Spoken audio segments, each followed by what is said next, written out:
정말 믿을 수 없는 일이 벌어지고 있습니다. 한때 러시아 제국의 왕관속 보석이라 불렸던 크림반도가 2026년이 되면 거대한 유령선으로 변해갈 수 있다는 그런 충격적인 분석이 나왔습니다. 수도꼭지에서는 독이 섞인 물이 흐르고 주유소의 연료 탱크는 바닥을 드러냈다고 해요. 이건 미사일도 탱크도 아닌데 보이지 않는 적이 크렘린의 심장을 서서히 조여오고 있다는 겁니다. 이야기만 들어도 정말 심각한데요. 보이지 않는 적이라니 대체 무슨 의미입니까? 정말 그렇게까지 상황이 나쁜 건가요? 네, 오늘 저희가 살펴볼 자료들이 바로 그 끔찍한 현실을 고발하고 있습니다. 이게 단순히 물이 좀 부족하다 이런 차원의 이야기가 아니더라고요. 러시아의 부패, 또 차별적인 정책과 맞물려서 어떻게 농업과 경제를 파괴하고 있는지, 그리고 이게 결국 주민들의 분노를 일으켜서 러시아의 발목을 잡는 거대한 재앙으로 번지고 있다는 건데 오늘 하나씩 한번 파헤쳐 보겠습니다. 맞습니다. 자료들을 보니까 하나의 큰 그림이 그려지더라고요. 바로 크림반도의 생명줄이 서서히 하지만 아주 확실하게 끊어지고 있다는 겁니다. 특히 2023년에 있었던 카오카 댐 파괴가 결정적인 변곡점이 된 것 같아요. 아, 그 댐 파괴 사건이요? 네. 그 사건 이후로 물 문제가 그냥 좀 불편한 걸 넘어서 생존의 위기가 됐고요.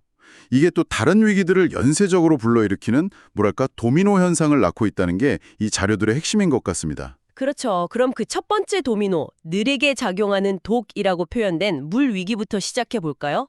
자료에 따르면 2026년 초가 되면 심페로폴이나 케르치 같은 주요 도시의 수도꼭지가 완전히 말라붙을 수도 있다, 이런 전망까지 나오더라고요. 네, 러시아 당국은 계속 기술적 결함이다 이렇게 둘러대고 있죠. 하지만 실상은 지난 12년 동안 수도권의 80%가 썩어 방치됐다는 데 있습니다. 물이 그냥 땅으로 다 새는 거예요. 아니 12년 동안이요? 80%나요? 사람이 마시는 물인데 도대체 뭘 한 걸까요? 바로 그게 핵심입니다. 러시아는 크림반도를 주민들이 사는 곳이라기보다는 그냥 하나의 거대한 군사기지로만 여긴 거죠. 아, 군사기지요? 네, 그러니까 수십억 루블이나 되는 예산을 낡은 수도관 고치는 데 쓴 게 아니고요. 전부 미사일 발사대 짓고 첨업하는 데 쏟아 부은 겁니다. 주민들의 삶보다는 군사 요새화가 훨씬 중요했던 거죠. 그러니까 물이 설령 있더라도 주민들에게까지 전달될 시스템 자체가 그냥 붕괴되고 있다는 거군요. 이건 구멍난 양동이로 물을 깃는 셈이네요. 맞습니다. 더 심각한 건 가끔 나오는 물조차 마실 수 없는 수준이라는 거죠. 맞아요. 그 SNS에 올라왔다가 삭제됐다는 영상들 저도 자료에서 봤는데 노랗고 악취나는 액체가 나온다고 하던데 이건 수도관에 녹이나 오물이 그대로 들어온다는 뜻이잖아요. 그런데도 러시아 관리들은 뻔뻔하게 음용 가능하다고 주장하고 있습니다. 이건 주민들한테 느리게 작용하는 독을 먹이는 거나 다름없는 거죠. 정말 끔찍하네요. 이런 상황에서 얼마 남지 않은 깨끗한 물마저 불공평하게 분배되고 있다는 점이 더 분노를 일으키는 것 같아요. 자료를 보니까 얼마 없는 물을 현지 주민이 아니라 러시아 본토에서 온 관광객이나 군사시설에 우선 공급한다고요? 바로 그 지점이 이 사태를 단순한 인프라 붕괴가 아니라 정치적인 문제로 만드는 핵심입니다. 한 러시아 관리가 관광 지역에는 물을 중단 없이 공급할 것이라고 말했다는 대목이 나오잖아요. 네, 저도 그 부분 보고 정말 화가 나던데요. 그 말은 결국 모스크바의 엘리트들이 수영장에서 칵테일을 즐기는 동안 크림 주민들은 집에서 목말라 죽어도 좋다는 의미나 마찬가지거든요. 이걸 물로 자행되는 현대판 계급차별이라고 비판하는 거죠. 듣기만 해도 정말 비인간적인 처사군요. 이런 혼란 속에서 다른 문제는 없습니까? 당연히 있죠. 위기는 부패한 자들의 배를 불리는 기회가 되니까요. 아, 그 워터 마피아 말씀이시군요.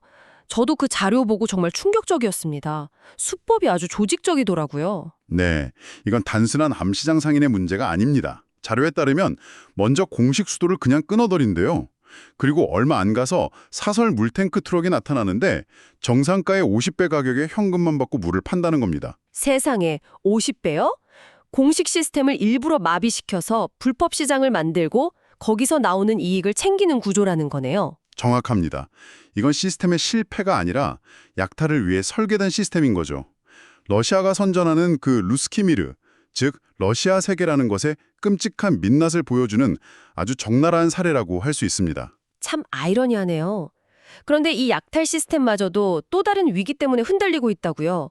물을 실어 나를 그 트럭을 움직일 연료가 사라지고 있다는 문제 말이죠. 아, 네. 바로 연료 위기입니다. 물 부족이 크림반도의 목을 서서히 조이는 것이라면 연료 위기는 그 심장에 박힌 총알과 같다는 비유가 정말 와닿더라고요. 물이 없으면 탱크로 실어 나르면 되지만 그 탱크를 움직일 디젤 연료가 없으면 모든 게 끝이니까요. 맞습니다. 아니, 연료까지 바닥이 났다는 말인가요? 그건 또 무슨 이유 때문입니까? 원인은 두 가지가 겹쳤습니다. 첫째는 우크라이나 드론이 러시아 정유 시설을 정말 외과 수술처럼 정밀 타격했다는 거고요. 여기에 케르치 대교의 물류 대란까지 겹치면서 연료 수입이 사실상 중단된 겁니다. 생산도 줄고 수입 길도 막히고 이중고에 처한 거군요. 그렇죠. 완벽한 폭풍이 몰아치고 있는 겁니다. 농기계, 물을 나르는 탱크, 심지어 전선으로 향하는 군용 트럭까지 모두 멈춰서게 된 거죠. 러시아가 자랑하던 불집 항모 크림반도가 이제는 기지의 발전기조차 돌릴 연료가 없는 신세가 된 겁니다. 정말 총체적인 난국이네요. 이런 극한 상황에서 땅과 사람들은 어떻게 버티고 있을지 상상하기가 어렵습니다. 특히 농업은 거의 임상적 사망 선고를 받았다는 표현이 나오더라고요. 유명한 포도밭, 옥수수밭이 이제는 소금 사막으로 변해가고 있대요. 네, 그게 토양 염료화 문제인데요. 물이 부족하니까 무분별하게 지하수를 끌어다 쓴 겁니다. 그 결과 땅에 소금기가 쌓여서 말 그대로 독성을 띤 사막이 되는 거죠. 2026년에는 풀 한 폭이 자라지 않을 거라는 암울한 전망까지 나옵니다. 땅만 죽어가는 게 아니잖아요. 더 무서운 건 공중 보건 위기입니다. 오염된 물 때문에 사람들 면역 체계가 무너지고 있다는 건데 특히 자료에서 급성 장염으로 기록되는 환자들이 사실은 콜레라일 수 있다는 의혹을 제기하는 부분은 정말 소름이 돋았습니다. 공중 보건 시스템의 붕괴는 전쟁 지역에서 나타나는 가장 비극적인 현상 중 하나죠. 특히 아동병동이 가득 찼다는 병원 내부의 속삭임 같은 증언들은 통계 뒤에 가려진 진짜 위기를 보여주는 것 같아요. 더군다나 의약품마저 군인들에게 우선 배정돼서 민간인들은 항생제나 정수알약조차 구하지 못하는 상황이라고요. 네, 맞습니다. 정말 끔찍한 일이죠. 정말 그렇네요. 이런 극한 상황에서 주민들은 어떻게 버티고 있습니까? 아무리 억압적인 통치라고 해도 목마름이라는 건 정말 참기 힘든 고통이잖아요. 맞습니다. 공포보다 갈증이 더 강한 법이죠. 그래서 처음에는 수동적인 저항이었던 것이 케르치나 세바스토폴 같은 곳에서는 이제 능동적인 시위로 번지고 있다고 합니다. 주민들이 보는 현실의 모순이 분노의 임계점을 넘은 거죠. 어떤 모순을 말하는 거죠? 예를 들면 이런 겁니다. 러시아 군대 탱크에는 연료가 가득 차 있어요. 지휘관의 빌라 수영장에도 물이 가득하고요. 그런다 정작 자신들의 수도꼭지에서는 흙탕물만 나오니까요.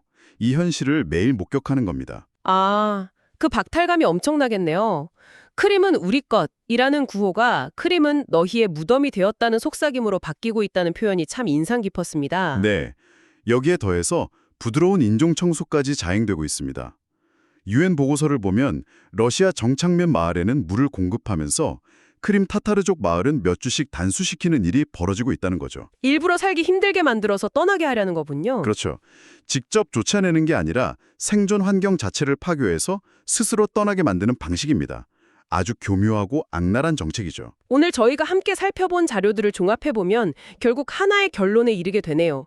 푸틴은 크림반도를 통해 강대국 러시아를 재건하려 했지만 현실은 그 크림반도가 러시아의 자원, 위신, 군사력을 빨아들이는 거대한 블랙홀이 되었다는 겁니다. 맞습니다.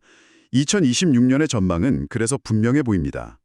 러시아의 점령이 계속된다면 크림반도는 농업도 관광도 없는 그냥 사람이 살 수 없는 버려진 땅이 될 거라는 거죠. 역사는 종종 제국의 붕괴가 중심이 아닌 가장 먼 식민지에서부터 시작된다고 말하잖아요.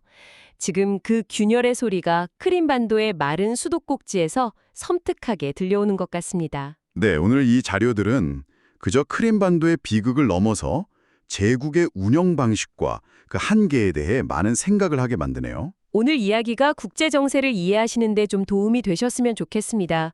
도움이 되셨다면 좋아요 한 번씩 눌러주시면 저희에겐 정말 큰 힘이 되거든요. 네, 그리고 주변에 이런 군사, 정치 문제에 관심 있는 가족이나 지인분들께 이 내용을 공유해 주시면 더 많은 분들이 현실을 알게 될 겁니다. 앞으로도 저희 전쟁 시사 채널과 함께 깊이 있는 분석을 계속 보고 싶으시다면 잊지 마시고 구독 버튼 꼭 눌러주시길 바랍니다. 감사합니다.